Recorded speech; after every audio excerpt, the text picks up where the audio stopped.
ನಟಿ ರಮ್ಯಾ ನಿರ್ಮಾಪಕರಿಗೆ ಕಿರಿಕ್ ಮಾಡೋದು ಕಾಮನ್. ಈಗ ನಿರ್ದೇಶಕ ವಿಜಯ್ ಪ್ರಸಾದ್ ಅವರಿಗೆ ರಮ್ಯಾ ಶಾಕ್ ನೀಡಿದ್ದಾರೆ.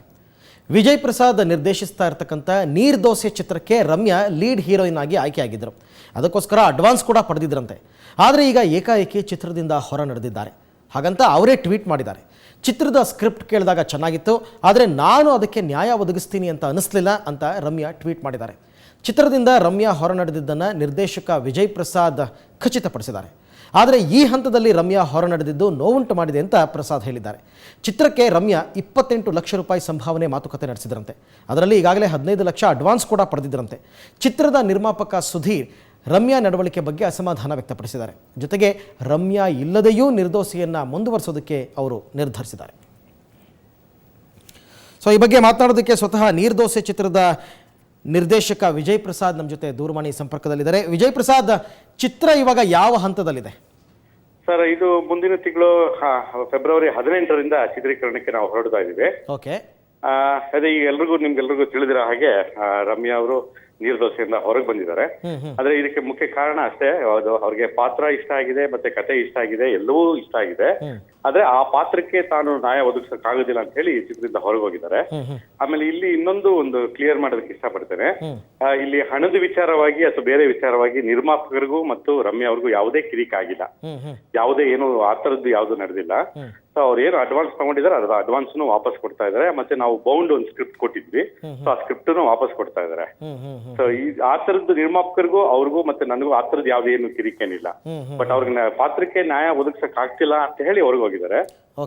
ಸೊ ಆಮೇಲೆ ಇದ್ರ ಜೊತೆಗೆ ಒಂದು ಖುಷಿ ವಿಚಾರ ಏನಂತಂದ್ರೆ, ಕನ್ನಡದಲ್ಲಿ ಕಥೆ ಇಲ್ಲ, ತಂತ್ರಜ್ಞರಿಲ್ಲ, ಮತ್ತೆ ಚಿತ್ರಕಥೆ ಇಲ್ಲ, ಸ್ಕ್ರಿಪ್ಟ್ ರೈಟರ್ಸ್ ಇಲ್ಲ, ಡೈರೆಕ್ಟರ್ಸ್ ಇಲ್ಲ ಅಂತ ಹೇಳಿ ಒಂದಷ್ಟು ಹೇಳಿಕೆಗಳಾಗ ಬರ್ತಾನೆ ಇರುತ್ತೆ. ಸೊ ಈಗ ಅದು ಸುಳ್ಳು ಅಂತ ಗೊತ್ತಾಗುತ್ತೆ ಇದರಿಂದ. ಹೇಗೆ?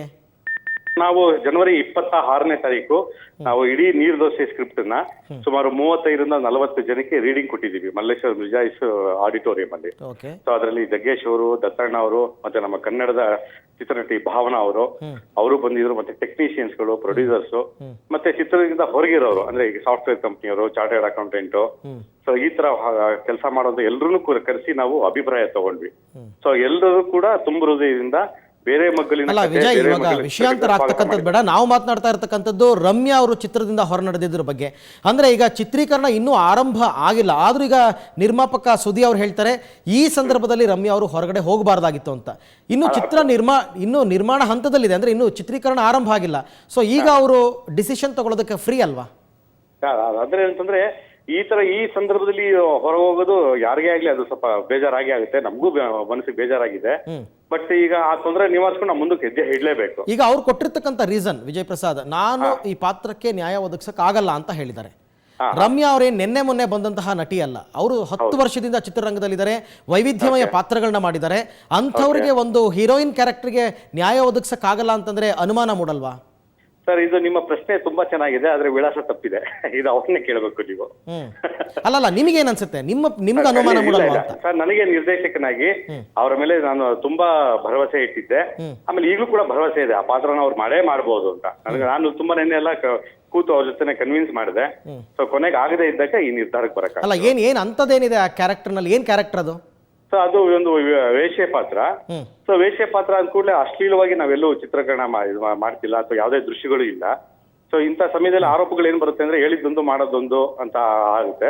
ಆದ್ರೆ ಇಲ್ಲಿ ಅದ್ರ ಒಂದು ಇದೇ ಅವಕಾಶನೇ ಇಲ್ಲ ಅದಕ್ಕೆ. ಯಾಕಂದ್ರೆ ಇಡೀ ಚಿತ್ರದ ಸ್ಕ್ರಿಪ್ಟ್ ಅನ್ನ ಒಂದು ಅಕ್ಷರವೂ ನಾವು ಬ್ಯಾಲೆನ್ಸ್ ಇಟ್ಕೊಳ್ಳದೆ ಅವ್ರಿಗೆ. Okay Vijay Prasad, thank you Suvarna news ಜೊತೆನಲ್ಲಿ ಮಾತನಾಡೋದಕ್ಕೆ. ಇನ್ನು ಚಿತ್ರದ ನಿರ್ಮಾಪಕ ಸುಧಿ ಅವರು ನಮ್ಮ ಜೊತೆ ದೂರವಾಣಿ ಸಂಪರ್ಕದಲ್ಲಿದ್ದಾರೆ. ಸುಧಿ, ನಿಮ್ಮ ಹೇಳಿಕೆಯನ್ನೇ ತಗೊಳ್ಳೋದಾದ್ರೆ ಈ ಹಂತದಲ್ಲಿ ರಮ್ಯಾ ಅವರು ಚಿತ್ರವನ್ನ ಬಿಟ್ಟು ಹೋಗಬಾರ್ದಾಗಿತ್ತು ಅಂತಕ್ಕಂಥದ್ದು ಯಾಕೆ ಆ ರೀತಿ ಹೇಳಿದ್ರಿ?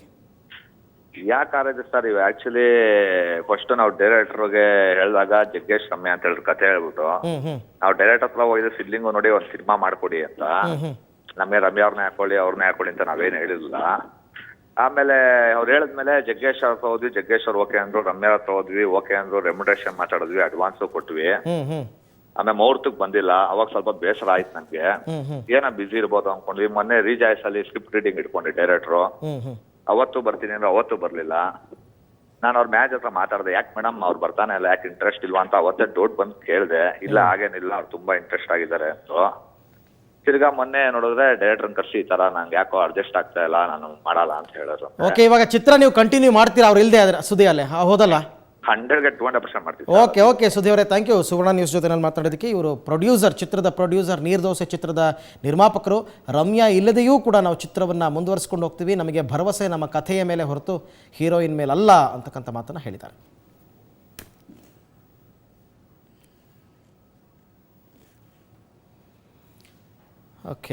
ಓಕೆ ಸೊ ನಾವು ರಮ್ಯಾ ಅವರನ್ನು ಸಂಪರ್ಕ ಮಾಡೋದಕ್ಕೆ ಪ್ರಯತ್ನ ಪಡ್ತಾ ಇದ್ದೀವಿ.